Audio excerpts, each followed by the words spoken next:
Mais uma vez, Bolsonaro desautoriza informações sobre a volta da CPMF.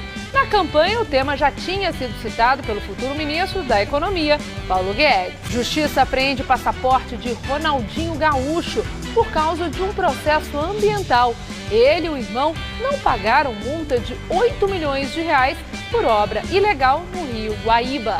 O Supremo decide enviar direto à Câmara dos Deputados a denúncia contra o presidente Michel Temer e o ex-assessor dele, Rocha Lula.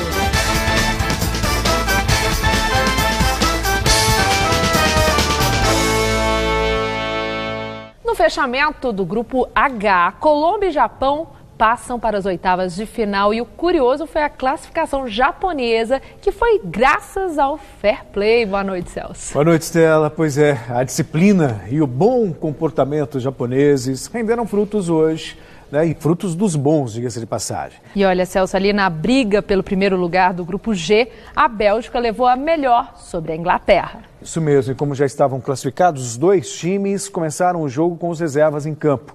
Ainda assim, foi uma partida bem movimentada, bem interessante mesmo. Celso, você consegue explicar o que aconteceu com a Alemanha? Foi uma jornada muito ruim diante da Coreia do Sul. A Alemanha martelou, mas não conseguiu fazer o gol. Circunstâncias de uma Copa do Mundo. Claro, um vexame, uma decepção. De qualquer forma, a Alemanha tem um belo trabalho no futebol. Errou em algumas substituições, na organização do time, deixou o Miller no banco muito tempo. Começam hoje os duelos das quartas de final da Copa do Brasil, com Palmeiras e Santos em campo, tentando levar vantagem já na primeira partida, né, Celso? Essa é a ideia, né, Stella? O Santos tem uma pedreira pela frente, enfrenta o Flamengo no Rio de Janeiro, enquanto o Palmeiras recebe o Cruzeiro no Allianz Parque aqui em São Paulo. Pois é, além da Copa do Brasil, também tem Copa Sul-Americana com o Corinthians em campo, né? Que tem um duelo aí inédito, né, Celso? É verdade, a primeira vez é um time novo da Colômbia, né? O Patriotas, foi fundado em 2003 e é o adversário do Corinthians logo mais às 9h45 da noite.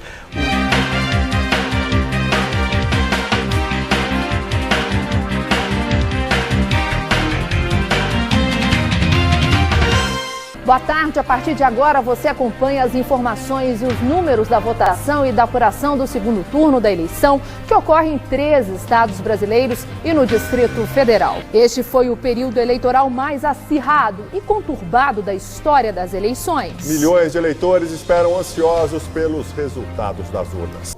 Dória, do PSDB, tem 52% e Márcio França, do PSB, aparece com 48%. O presidenciável Jair Bolsonaro, do PSL, votou por volta das 9h15 da manhã no Rio de Janeiro, acompanhado da esposa e sobre um forte esquema de segurança. A Escola Municipal Rosa da Fonseca, na Vila Militar da Zona Oeste do Rio de Janeiro, teve reforço na segurança para receber Jair Bolsonaro.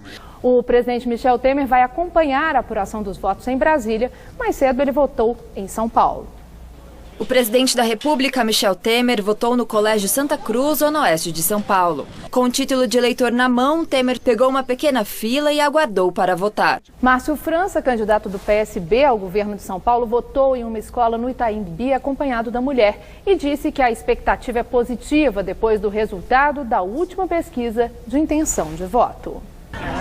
O candidato ao governo de São Paulo pelo PSB, Márcio França, chegou para votar por volta das 10h30 da manhã deste domingo. Voltamos ao Tribunal Regional Eleitoral de São Paulo, onde está a repórter Fernanda Azevedo. Fernanda. Olá, Estela. Sim, temos atualização aqui, quase 30% das urnas apuradas. Nós temos aqui João Dória, do PSDB, com 53,14% dos votos e Márcio França, do PSB, com 46,86% dos votos. E acabou de sair aqui a pesquisa Boca de Urna para a Presidência da República. Jair Bolsonaro, do PSL, aparece com 56% dos votos e atrás dele, Fernando Haddad, do PT, com 44% dos votos. Então, a pesquisa Boca de Urna dá vitória a Jair Bolsonaro. E o G1 também, nesse momento, confirma Bolsonaro como novo presidente do Brasil, aqui também já apontando. E agora a repórter Sabrina Pires traz informações do candidato Márcio França, do PSB, que perdeu a eleição para João Dória, do PSDB. Sabrina. O Felipe, que foi a pessoa que foi responsável pelo marketing, que foi acertado. Cumprimentar o Clóvis, meu antigo companheiro aí de tantas jornadas. A gente, claro que sai frustrado, porque não era o que a gente queria, não é? E aqui em São Paulo, após uma campanha disputada voto a voto, o candidato do PSDB, João Dória, chega ao Palácio dos Bandeirantes. Conheça agora a trajetória do novo governador do estado.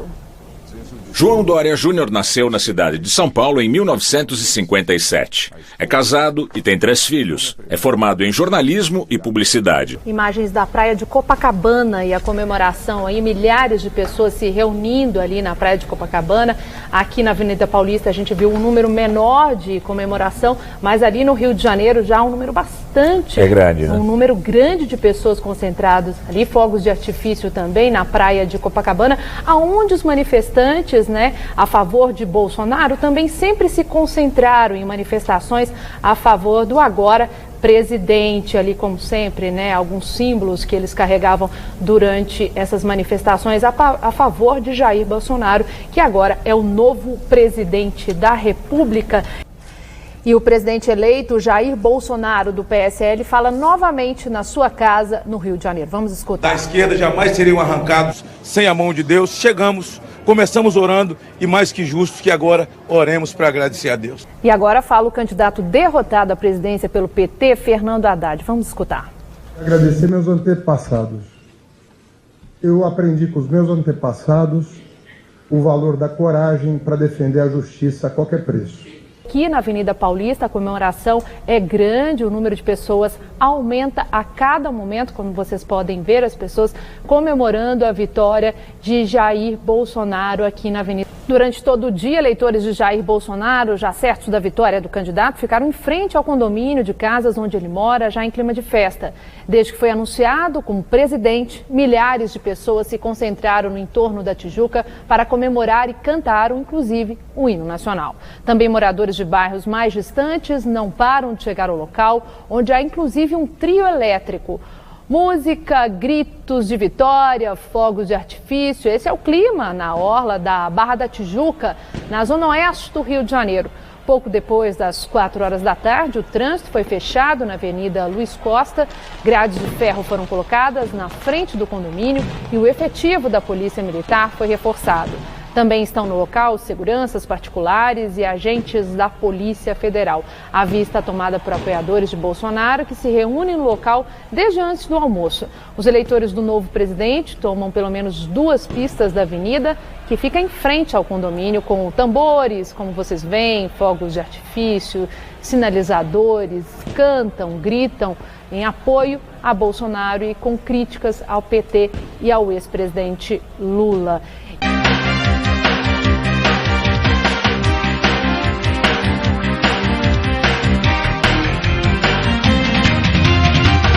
Todos os bastidores, tudo o que acontece atrás das câmeras, o que você não pode saber, a gente vai mostrar aqui. Ó, esse é o cenário do Hora do Voto, que logo depois do debate nós vamos mostrar os pontos altos do debate, vamos mostrar com os nossos jornalistas do Estadão, vamos analisar também quais foram os comentários no Twitter. Augusto, eu já vi na sua coluna você comentando sobre a atuação de alguns candidatos. Até agora, dá para fazer uma avaliação de quem se saiu melhor nesses debates?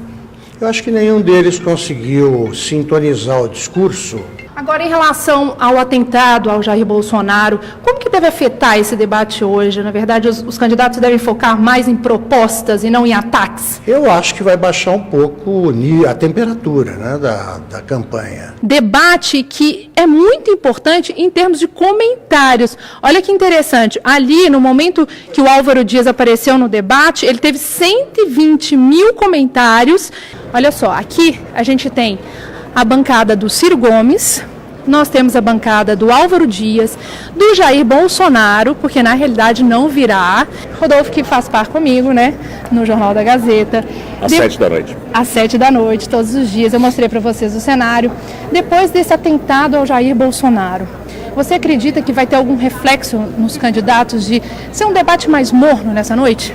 Espero que não, Eu espero que o debate seja quente, seja acalorado e que a gente pelo menos conheça um pouco melhor de cada um dos candidatos, de plano de governo, de propostas para a reforma da Previdência. Marina Silva, terceira colocada no primeiro turno das eleições presidenciais pelo PSB, votou hoje de manhã em Rio Branco, capital do Acre. Marina levou poucos segundos para votar. Na saída em entrevista coletiva, criticou a divisão do país causada por essas eleições e defendeu que o candidato eleito volte a unir o Brasil. Depois de votar, o candidato Aécio Neves voltou a criticar o tom da campanha e o baixo nível dos debates. A mais sórdida campanha já feita no país. Em Goiás, estão no segundo turno para governador os candidatos Iris Rezende, do PMDB, e Marconi Perillo, do PSDB. O tucano Marconi Perillo chegou antes das 8 da manhã ao Colégio da Polícia Militar em Palmeiras de Goiás, a 70 quilômetros da capital Goiânia. Eu peço-vos, vou dar prioridade aqui um último contacto com uma jornalista Stella Gontijo, que está em direto da redação da TV Gazeta em São Paulo, via Skype. Boa noite, Stella. Como vai ser o dia de amanhã com o Brasil, que aparentemente esta noite sai tão dividido ao meio? Boa noite, Cristina. É um prazer estar conversando com vocês aqui. Eu sou apresentadora da TV Gazeta aqui em São Paulo. Estou localizada exatamente na Avenida Paulista, onde ocorre neste momento a festa do PT, né? A comemoração pela reeleição da presidente Dilma Rousseff. A presidente vai ter um grande desafio, já que já falamos, vocês já falaram aí no programa, estamos em recessão técnica e realmente temos um problema muito grande na área da economia, na área da saúde, na área da educação. Então ela tem esse desafio pela frente, além de ter realmente um país dividido. Nas ruas aqui de São Paulo e conversando com as pessoas, nós podemos sentir que realmente o país, em todo esse segundo turno, estava dividido entre PSDB e PT. E ela conseguiu essa vitória e vai ter o grande desafio, que é unir esses caquinhos das pessoas que estão divididas realmente neste segundo mandato. Você é admirada por todos os brasileiros e brasileiras, né? Os bonitinhos e bonitinhas, como você costuma dizer. E eu gostaria de saber, lógico, né, Rony Bon? Você é um apaixonado pela música, pelo ofício de cantar. Mas o que eu quero saber, para o desespero da sua mãe, acho que muita gente não sabe disso aí em casa, é que você também é apaixonado por aviões, é isso mesmo? De fato, eu sou apaixonado por aviões, eu sou aviador, eu sou piloto há muitos anos, eu entrei para a Força Aérea com 15 anos de idade, aos 17 anos já era piloto. Olha, a gente está vendo algumas fotos aí. Ah, ali é tio Rony, né? Gente! Isso aí eu estou voando um Fugaz Magister, que foi um avião que não deu muito certo aqui no Brasil. Ele era um avião da Esquadrilha da Fumaça. E a Operação Lava Jato prendeu políticos, entre eles um senador em exercício e importantes empresários do país, envolvidos no esquema de corrupção da Petrobras. Casos de assassinatos chamaram a atenção pelo envolvimento de policiais militares. Em apenas 3 chacinas, 31 pessoas foram mortas por aqueles que deveriam proteger a sociedade. Depois de protestos, ocupação de escolas e confronto entre PMs e estudantes, o governo paulista decidiu suspender a reorganização do ensino. Sim, olá, boa noite a todos aí de Portugal. Eu estou realmente no centro econômico aqui de São Paulo e também do Brasil inteiro, né? Eu trabalho na TV Gazeta, que fica na Avenida Paulista, onde acontecem as manifestações pró-impeachment. É claro que existem outras manifestações também que são contra o impeachment, que são localizadas aqui na região chamada de Vale do Anhangabaú.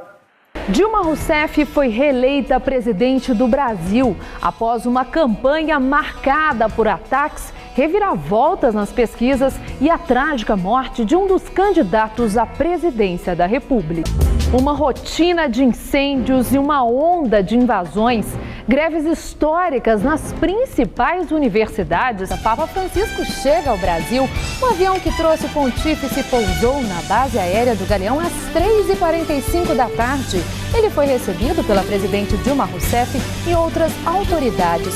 Como era esperado, o Papa Francisco quebrou o protocolo e se aproximou dos fiéis. Stella, Você tem mais informação daquele percurso que ele fez, que tinha uma multidão em volta do carro? Exatamente. Nós temos a informação que, na verdade, aquele percurso em que o carro seguiu pela Presidente Vargas não era previsto pela Secretaria de Transportes do Rio de Janeiro, especificamente pelo secretário Carlos Osório. Essa foi uma decisão da Polícia Federal. Portanto, aquela confusão que nós vimos de trânsito e a multidão e o carro do Papa que não conseguia seguir, viu, Marisa? Essa é a informação que nos chega neste momento. Aqui temos imagens aéreas da comitiva, neste momento que segue ali para o encontro com as autoridades, onde o Papa irá fazer o seu primeiro discurso em solo brasileiro. E como eu disse, não há a confirmação se esse discurso será transmitido e também há uma expectativa, como eu falei no início da transmissão, do que seria esse discurso. Ele que tem dado um tom até político e voltado para o povo em seus discursos, há uma grande expectativa desse primeiro discurso. O que será que o Papa Francisco irá falar para os jovens também, já que ele vem especialmente para a Jornada Mundial da Juventude.